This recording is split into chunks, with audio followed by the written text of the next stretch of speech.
Every year I wonder what is the fuss all about as far as the budget is concerned, and then of course we come to the conclusion that this decides the course not just of economic reforms but also the face of over 1 billion Indians, and which is why to understand the budget it is important to understand the politics behind the budget, and who better than the main opposition and the ruling party to discuss and debate all of that. On politics of budget, it is my pleasure to welcome Manish Tewari from the Congress and Nalin Kohli from the BJP. Thank you gentlemen for being with us. Such a pleasure to be joining you.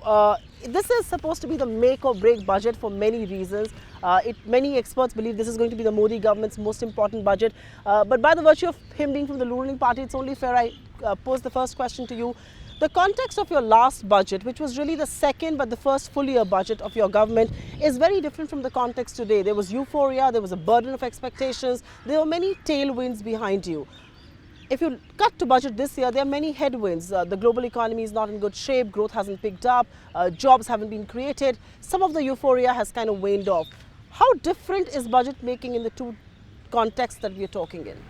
Well, first of all, I think every budget is important, no matter which is the party at the centre. Second is there have been make and break budgets, and no less than 1991 is the one in recent history, relative recent history, that will be counted that. So there have been, and every budget is important by itself. With the current one, let's look at the larger picture, which is there. Because after all, it's not only an account, a statement of account, what's supposed to be the whole path ahead. It's also direction, it tends directional in terms of where the government would like to see the economy go. So in terms of what we've had, fiscal deficit, the current account deficit, these were important issues that had to be addressed. There's been movement in that direction. Indirect taxes have grown, which the recent reports have been out. So that's positive. The oil has been a boon, and that has also contributed to the growth in indirect taxes. With regard to the budget, different segments have different expectations. The middle class tends to look at it from what are the standard deductions or the benefits that might be extended. So in the last budget, those benefits had been extended in terms of savings, expanding the PPF, expanding interest benefit, things like that, so that they were boosted on this. So what we've seen so far, and in the first main budget, Mr. Jaitley's idea was to take forward the challenging, though slightly moderated, continuing the trend towards fiscal consolidation, trying to see how we can expand economic activity, and that's part of the larger vision of the government, not just budget alone. And with regard to the crisis, or with regard to the challenges of today, which is global demand going down, exports declining, obviously there would be some view to see how it would be addressed, if at all, within the budget. How does the main opposition see the context change between this budget and the last budget? And of course, not to talk about politics being at loggerheads for every practical purpose. Well, the economy is up the creek without a paddle. This government has no clue as to whether it is coming or going. The fact is that if you forget the mythical base year of 2011-12 and take it back to the actual base year of 2004-05, the Indian economy is doing about 5.2% per annum, and that's hardly a growth rate given our imperatives. The report of the Department of Economic Affairs, the last one which is available for the month of December 2015, points to the fact that in 8 core infrastructure sectors, there has been a contraction by 1.3%. The rupee has depreciated against every currency over the past 6 months at an increasingly escalating rate. And this is all notwithstanding the fact that this government has been in the sweetest spot possible, with oil prices at an all-time low over the past almost 2.5 or 3 decades. So therefore, if the finance minister is not able to get the economy right, whatever it would do to their government is secondary, but it would really undermine and subvert the economic trajectory of this country. We will grant you the fact that the globe has not turned out the way perhaps you would have wanted it to. Oil at 30 is something that finance ministers will give their left arms for, and it's a huge bonanza. You're not going to deny that to me, will you? I'm saying it, I'm accepting and even then, why are we back to the old narrative? Should we meet the fiscal deficit, or should we in fact let the fisc expand? Will you explain to me what is the conundrum here? Should you not have fiscal discipline? Maybe because there are many things happening. The condition of NPAs, the condition of banks, the requirement for capitalization, that's part of the national narrative. It's not out of the national narrative. So obviously that question comes up. The requirement for public spending, there is the 7th Pay Commission, there is OROP. These are, after all, commitments that the government is taking in terms of expenditure. And with these commitments, the question comes as in terms of additional resources for, say, spending. Now, some amount has been planned for capitalization. We hear the Finance Minister, Mr. Jaitley, saying it regularly. There's been some movement there. There has been expansion of credit, though in a different sense, like the Mudra Bank, and reaching out, say, 100,000 crores to the marginal persons, or which make up the bulk of entrepreneurship within the country, small and marginal. So there has been, so these are, I think, part of that. There has been some inputs in terms of, if I recall the figures, about 70,000 crores in terms of spending for infrastructure. So infrastructure situation is improving. I mean, highways is a good example of success. 2 or 4 kilometers, whatever it was when we inherited, to about 25, 30 kilometers is the range per day. So a lot of things are falling in place. Certainly, some of them will show results in what is called the medium to the long term. Let's just keep the politics away for a bit. I know you understand economics as well. What would you want the government to do? Shouldn't the government go ahead and, like Mr. Kohli is saying, invest more, lead the investment, so to say? Supriya, before I answer that question, let me make 3 points very quickly. Number one, it's fairly amusing that the government wants to pin the entire blame on an international situation, which is nowhere as bad as what happened when the great economic meltdown of 2008 took place, which was followed by the Eurozone crisis of 2011. Throughout the entire period between 2004 and 2014, the Indian economy on an average grew by 7.8%. That's the first point with regard to the great paranoia which they had raised about policy paralysis at that point in time. Policy paralysis actually translated into 7.8% on an average over 10 years. High inflation levels as well. Number two, you see, it is not as if we are questioning the economic numbers of this government. This is perhaps for the first time it has happened that the central bank has expressed skepticism about the economic numbers which are being put out by this government. So for the Reserve Bank or the central bank of the country not to have confidence in the statistics of the government, I think is a first which they have achieved. Now coming to your question with regard to fiscal discipline, fiscal consolidation as opposed to fiscal expansion.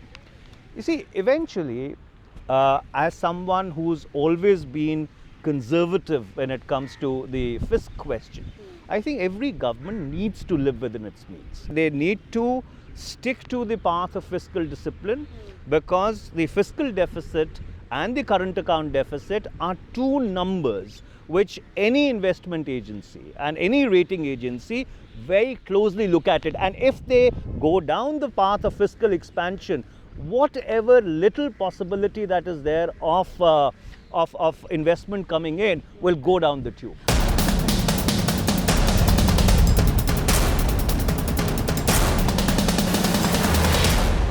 Let's first begin talking about the historic problems that have been with banks. These NPAs haven't come in the last 2 odd years of the NDA government, right? These NPAs were in the making, projects were stalled, and which is why they've turned into toxic assets. Does the blame squarely lie on the BJP government? Well, the first point that I would make is that, God forbid, if the power distribution companies are declared as NPAs, That's right, because the government is asking the banks to take a haircut on that, then what you're seeing today will actually almost look like a tea party compared to what is coming. So therefore, there is a real crisis in the banking sector. And I'm not saying it will you shoulder some part of well, I'm not saying it is entirely of their making. Obviously, since they are in government, they have that responsibility and they will have to measure up to the plate. But today, the Indian banking sector is in serious need of recapitalization. Till the time you do not recapitalize the banks, I'm afraid that, God forbid, if the distribution company situation happens, there'll actually be a run on the Indian banks. As we speak, the Supreme Court is hearing a public interest litigation, right, whereby they are wanting the names of the promoters of all these defaulting companies to be made public. And that is going to have its own implications altogether in terms of the mob frenzy which goes off and the panic it will create. as public discourse in this country. So I think the government has a problem on its hands. Let's see how it addresses So the it. Congress says you should recapitalize banks. The economist says, why should you put bad money behind good money behind bad money? Go ahead and reduce stake in the banking sector. Do you have the political appetite to do that? Well, I think public banks would remain broadly public banks. That's been the indication so far. And Mr. Jaitley has also been saying that even if there is to be some of it being leased of these national assets, their shares going into the market, the majority stakeholding being in terms Will of be with the control government. clearly still keeps them public in that nature. That's one part to it. Of course, anyone behind the disease may not be always the best doctor to cure it of the ills. So I think Manish tried to make a fair point towards the end of it, but I won't agree with the way he's tried to wash his hands off with the overall situation. I think we all know it. Their election has taken place. Now that our party is in government, obviously it is our responsibility to, even if we have inherited out of legacy issues a mess, it's still not an excuse for not being able to perform. We have to do what we have to do. And that's what people elect us for. And that's what we'll be held accountable for.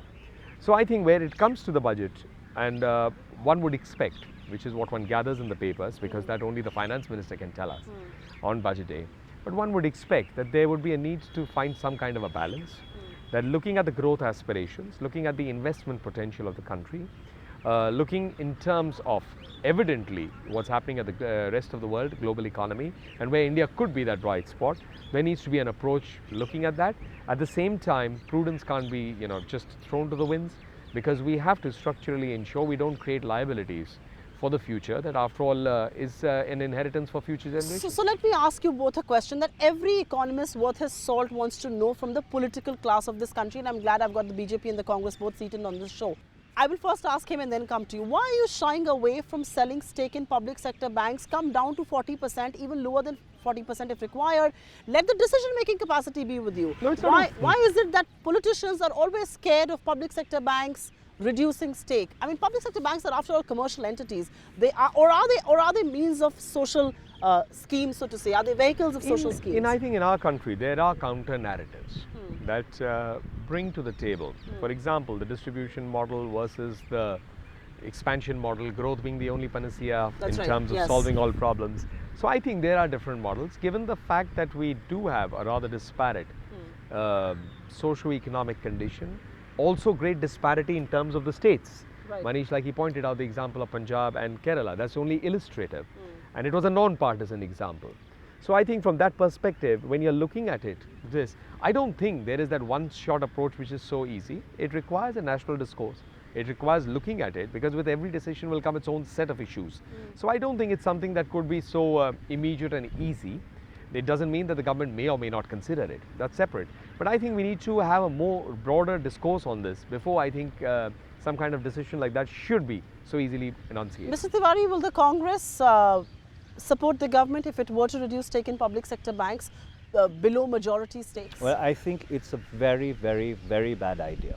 And the reason I say that is because if you look at the global economic meltdown, it was the reckless investment of public money into the EDL, the derivatives and the leverages and whatever the A stands for, which absolutely almost demolished the global economy. So are you going to, and the reason why India was able to insulate itself at that point in time, because broadly the Indian banking sector continued to be in public hands. So therefore, are you going to put the savings of millions and millions of people at risk and put them in the hands of completely reckless buccaneers, crony capitalists, oligarchs, to have a complete run on the banking system? I think it is completely a very bad idea. When we talk about rural India, nobody opposes the subsidies that's going to them. But if you talk about ailing sectors of the Indian economy, whether it's steel, many companies, almost going belly up. You talk about cement, you talk about the auto pack hasn't still picked up. Do you believe stimulus and incentive should be the norm in this budget for sectors like these? Supriya, I'd like to make a distinction out there. You see, there are certain sectors which, because of macroeconomic factors, may have got stressed. So therefore, there could be a strong case for giving an incentive or a fillip to those sectors. But there are other areas where the promoters have literally robbed the banks dry. That's right. These guys need to be prosecuted. These guys need to be thrown into the slammer and the keys need to be thrown away. They have robbed public money blind. Would your government have done that? I It's think- easier said than done. I think that is the right thing to do, to send a message out to the oligarchs that while the government is ready to walk the extra mile, and when I talk of government, I talk about government generically. That's right. But if somebody is going to loot and rob public money, well, he's going to pay a price for that. I will quickly touch upon divestment. If this government were to go for privatization, which I'm given to understand they will not, but if they were to go for strategic sales, will you be opposed to this as a responsible opposition? Wouldn't you want the government to meet its divestment target, privatize if need be? Well, if they are going to do it in the same manner in which they did between 1999 and 2004, when you sold family silver for a song, when you deliberately valued at a quarter of the price, so that your favorite oligarchs can make a killing, then obviously it is going to be opposed. But yes, if public assets are properly valued and government is able to then get a legitimate value for the public money which has gone into it, then obviously it will be looked at when they propose. But if you are saying that lock, stock and barrel, public assets need to be sold at a song, I'm sorry, that is completely not supportable. I don't think they'll do that. I'll just borrow off from that. I'm glad he mentioned it. He's made a political statement in terms of selling the family silver for a song. Well, certainly we didn't sell off the gold mines at the price of dust when it came to 2G and Colgate.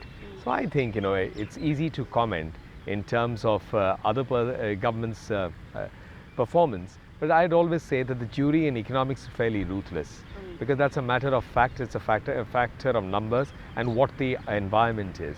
And the jury, in terms of the people and those who understand these issues, has been out clearly. Every investor worth his salt has said it's the GST that they're looking out for. If the GST were to be a reality, and just at the beginning of the budget session, I must ask the ruling party, are you willing to walk the extra mile to win the opposition over? Could there be more give than take in this?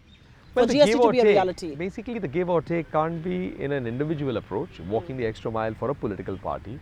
The give and take has to work for the country to have a GST, even if it is not 100% GST in terms of what was originally conceptualized, but it has to be a workable model that works. So I think that is a subject that's not just about political posturing or political negotiations. I think it's also an issue related to practicality of ensuring that the GST is in national interest. So obviously that's an attempt that will always be there, that appeal will always be there, and I think we should leave it to those who are looking at the subject. It's, I would personally believe that what we speak on shows has no direct implication per se in terms of what would happen at the appropriate levels wherever. It just helps in creating pressure, I would believe. But let me come to you as a responsible opposition and people who call themselves the original authors of the GST. Would you not want the GST to be a reality? Would you not let go of some of those three issues that really are the big bones of contention? Well, Supriya, every parliament session has its context. Given the context of what's been happening in India over the past 2 months especially, and in addition to being an economist, you have a very sharply tuned political antenna. Do you seriously think that Parliament is going to function? So we've really come down to whether the Parliament is going to function or not, and now we are essentially staring at yet another washout. Is that a consensus view on my panel as we end this? I'm an eternal optimist. I can see what are the problems, definitely, but it doesn't remove my hope from seeing that Parliament functions, because there is ample space available in our democratic setup for us to have absolutely verbally violent and virulent in terms of a discourse between parties. But I would like to see Parliament function, and I think that attempt would be there over a period of time. That pressure is building up.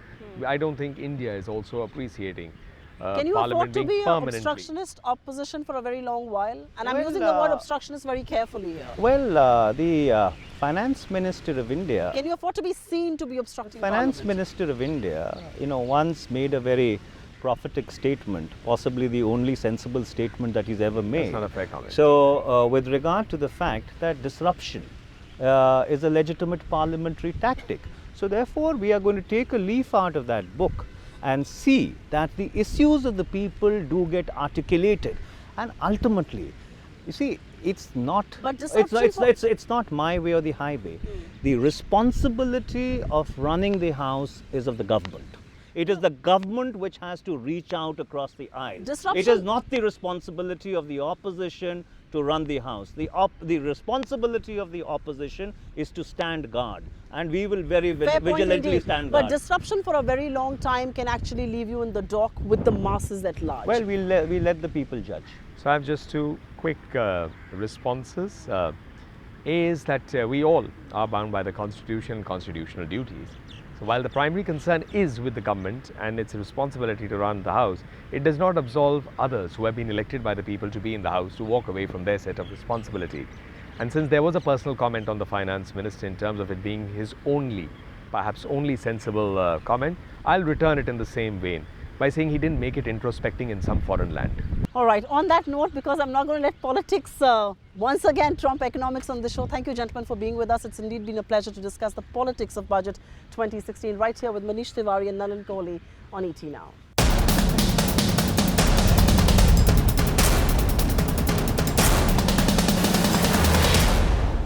Find us on Facebook at facebook.com/etnow and don't forget to click the like button.